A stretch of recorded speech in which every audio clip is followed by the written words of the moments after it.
Good morning, जय हिंद, जय भारत, सुप्रभात साथियों। कैसे हैं आप सभी? उम्मीद है आप सभी बहुत अच्छे होंगे। और जो भी सेट एग्ज़ाम दे रहे हैं ग्रेजुएशन लेवल का, उन सभी को शुभकामनाएं। साथ ही ये बता दूं कि सेट का जो लेवल का जो है, प्रश्नों का लेवल है या पेपर का लेवल है, इस बार वैसा ही रखा गया है कि जैसे लगभग है वो क्वालिफाई ज़्यादा से ज़्यादा हो और विदाउट नेगेटिव मार्किंग का है। नेगेटिव मार्किंग नहीं रखी गई है तो ये काम और भी आसान हो जाता है। दूसरी चीज़ है कि पहला और दूसरी पारी का जो पेपर देखा आपने, उसका लेवल है वो मॉडरेट लेवल रखा हुआ है, मतलब है ना, क्योंकि ये मान के चलो कि 50% के लगभग जो प्रश्न है वो ईजी लेवल के प्रश्न उठाते हैं, जहाँ से अपन अगर बहुत थोड़ा बहुत भी अपन ने है वो काम कर रखा है, पढ़ रखा है, सेल्फ स्टडी भी कर रखी है, तो हमें कोई दिक्कत नहीं होती है। तो निश्चित रूप से ये है कि जितने भी फॉर्म भरे हैं लगभग 11 लाख के लगभग भरे गए हैं, तो उसमें 60% ऑफ है, 60 to 70% है वो क्वालिफाई कर जाएंगे। देखते हैं कल का प्रश्न। मिस यूनिवर्स इंडिया 2024 कौन बनी? ये मैंने आपको बताया था कि जो गुजरात की रिया सिंघा है वो आपके मिस यूनिवर्स 2024 बनी। और ये फिर भारत की तरफ से मैक्सिको में होने वाले मिस यूनिवर्स इंडिया पेजेंट 2024 में भारत का प्रतिनिधित्व करेगी। आज का पहला प्रश्न देखिए। हुरून इंडिया की अंडर 35 एंटरप्रेन्योर्स सूची में शीर्ष स्थान किसका है? हुरून इंडिया का मतलब है इसमें जो अंडर 35 ईयर्स के जो एंटरप्रेन्योर्स हैं उनकी लिस्ट बनी है, तो ये पहली बार बनी है, ध्यान रखना।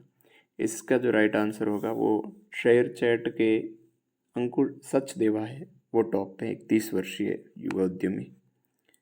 हुरून इंडिया के अंडर 35 एंटरप्रेन्योर सूची में युवा उद्यमी अंकुश सचदेवा को शीर्ष स्थान दिया गया। अंकुश सचदेवा शेयर चैट के जो है वो संस्थापक है। दूसरा स्थान जो स्मार्ट वर्क्स के नीतीश शारदा को मिला। तीसरे स्थान पर गोल्ड मेडल इलेक्ट्रिकल्स के संस्थापक थे अक्षित जैन, इनको मिला। इसी लिस्ट में राजस्थान से जयपुर के वैभव खंडेलवाल और सीकर के लालचंद बिशु व सचिन अग्रवाल भी शामिल है।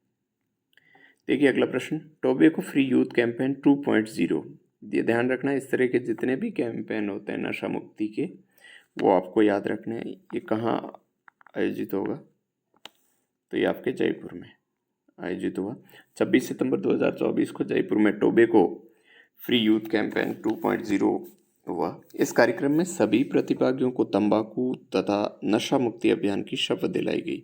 हाल ही में राजस्थान को राष्ट्रीय टोबैको कंट्रोल एक्सीलेंस अवार्ड से भी सम्मानित किया गया है। तो ये जो अंतिम फैक्ट है ये आपको ध्यान रखना है।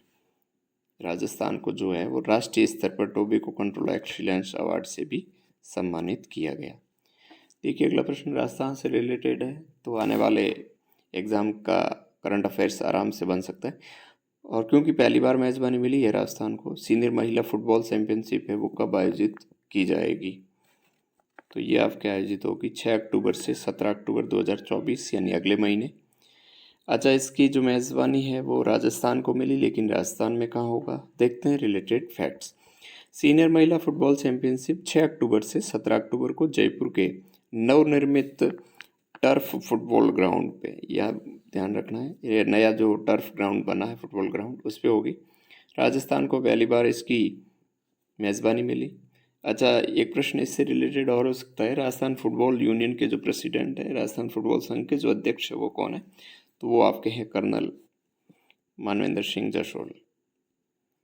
ये अंतिम फैक्ट है, वो इतना इम्पोर्टेंट नहीं है, फिर भी देख लीजिए। राजस्थान महिला विंग की चेयरपर्सन रोशनी टाक है और इसकी राजस्थान महिला विंग की जो वाइस चेयरपर्सन है वो है आपके प्रतिभा मीणा। ये इम्पोर्टेंट है, अंतर्राष्ट्रीय प्रश्न है, इंटरनेशनल करंट अफेयर्स का मान सकते हैं और काफ़ी इम्पोर्टेंट है, क्योंकि फिलहाल जो वर्तमान में जापान के प्रधानमंत्री है वो काफ़ी भ्रष्टाचार के मामले में काफ़ी चर्चा में रहे। तो देखते हैं जापान के नए प्रधानमंत्री कौन बने, यानी घोषित हो गए हैं। तो इसका जो राइट आंसर होगा वो होगा आपके शुगेरू इशिबा। 67 वर्षीय सत्तारूढ़ जो पार्टी है लिबरल डेमोक्रेटिक पार्टी LDP, उसके ये हैं। हाल ही में सत्तारूढ़ पार्टी लिबरल डेमोक्रेटिक पार्टी के शिगेरू इशिबा जापान के नए प्रधानमंत्री बनेंगे। प्रधानमंत्री चुनाव में 9 उम्मीदवार खड़े थे, जिसमें से 2 महिला उम्मीदवार भी शामिल है। इनमें से जो मजबूत दावेदारी है वो 3 जनों की थी, शिगेरू इशिबा, साने ताकाइची और शिंजिरो कोइजुमी। इनमें से है वो कौन जीते? Shigeru Ishiba. 67 वर्षीय शिगेरू इशिबा को किताबें पढ़ने का बहुत ज़्यादा शौक है और वो दिन में 2 से 3 किताबें पढ़ लेते हैं, यानी किताबें पढ़ने का जो है वो हॉबी रखी है ना। इनको इतना ज़्यादा हॉबी है, ये प्रधानमंत्री बन गए। हो सकता है आप है वो किताबें पढ़ें तो आपकी आने वाले समय में है वो प्रधानमंत्री बने, यानी कि अच्छी आदत है। वर्तमान प्रधानमंत्री जो है फूमियो किशिदा भ्रष्टाचार के आरोप में घिरे होने के कारण अपने पद से इस्तीफा दिया है। देखिए अगला प्रश्न, हाल ही में किसे ICC life time achievement award 2023 से सम्मानित किया गया? इसका राइट आंसर हो जाएगा दीपक सी मेहता। लेकिन यहाँ पे साथियों एक विशेष रूप से ध्यान रखना है कि ये ICC इंटरनेशनल क्रिकेट कमेटी नहीं है ना, इसका अलग है, ये केमिकल से जुड़ी हुई है, अभी बताता हूँ मैं। रिलेटेड फैक्ट्स जो है वो नाइट्राइट कंपनी के मालिक दीपक सी मेहता मुंबई में आयोजित 59वें ICC यहाँ मतलब है भारतीय रसायन परिषद यार कमेटी जो है, इंडियन केमिकल कमेटी है, उसके जो है लाइफ टाइम अचीवमेंट अवार्ड मिला है। ICC भारतीय रसायन परिषद है, जिसके तहत रासायनिक कंपनियों में बेहतर काम करने वाले उद्योगपतियों को ये सम्मान दिया जाता है। तो ये थोड़ा सा ध्यान रखना, कन्फ्यूजिंग है। ICC का मतलब, क्योंकि वो ICC life time achievement award जो है वही ज़्यादा चलता है, ये बहुत कम देखने को मिलता है। हाल ही में किसने उलान बटोर, ये उलान बटोर कहाँ पे है साथियों? मंगोलिया में। उलान बटोर में IBSF है, ध्यान रखना। वर्ल्ड 6 रेड प्रतियोगिता में स्वर्ण पदक यानी गोल्ड मेडल किसने जीता? तो ये जीता है भारत के कमल चावला ने। भारत के अनुभवी स्नूकर कमल चावला ने फाइनल में पाकिस्तान के असजाद इकबाल को 6-2 से हराकर, ये ध्यान रखना, हराया भी किसे? अपने परंपरागत जो दुश्मन है उनको। 45 वर्षीय कमल चावला ने पहला स्वर्ण पदक जीता। साथ ही भारत की तरफ से जो ब्रॉन्ज मेडल आए हैं वो देख लीजिए, मलकित सिंह, विद्या पिल्लई, कीर्तना पांडियान, इन्होंने जो है वो ब्रॉन्ज मेडल जीते। उसके बाद देखिए, हाल ही में किस केंद्रीय मंत्री ने वेब पोर्टल 24x25 और AI टेक्नोलॉजी ई-बुक का शुभारंभ किया? तो ये आपके केंद्रीय मंत्री है गिरिराज सिंह, इनके द्वारा शुभारंभ किया गया। केंद्रीय मंत्री गिरिराज सिंह ने India specific fashion trend book vision next द्विभाषी वेब पोर्टल, ये जितने भी वेब पोर्टल बनते हैं या लॉन्च होते हैं, पहले मैंने मछली का भी बताया, तो वो आप है इनको थोड़ा सा देख लिया करो, क्योंकि इसमें डीप प्रश्न नहीं आता है, लेकिन वो है कि किस विभाग से संबंधित है या केंद्रीय मंत्रालय जो है वो कौन सा संबंधित है, इस तरह से प्रश्न आते हैं। इस शुभारंभ में 150 जो है वो फैशन कपड़ा खुदरा क्षेत्र से जुड़े शिल्पकारों ने भाग लिया। देखिए अगला प्रश्न, हाल ही में किसे वायुसेना का अध्यक्ष उप प्रमुख बनाया गया है?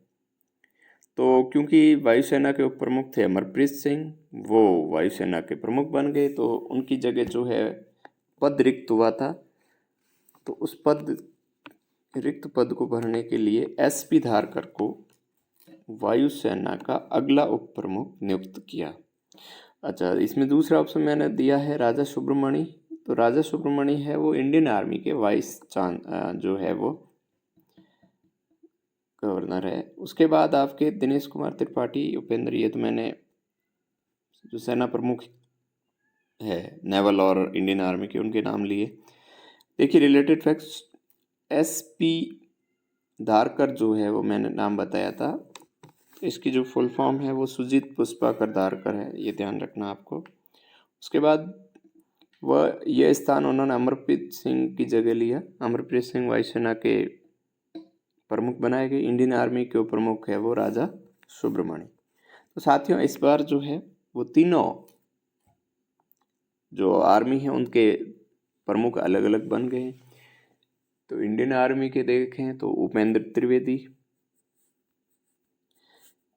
उसके बाद अगर देखें नेवल के तो दिनेश कुमार त्रिपाठी, और एयरफोर्स के तो अभी बने, आपको याद है 30 सितंबर को जैसे ही सेवानिवृत्त होंगे तो उनकी जगह विवेकानंद सेवानिवृत्त होंगे तो उनकी जगह लेंगे, और 1 अक्टूबर से उनका है वो सुचारू रूप से कार्य शुरू हो जाएगा।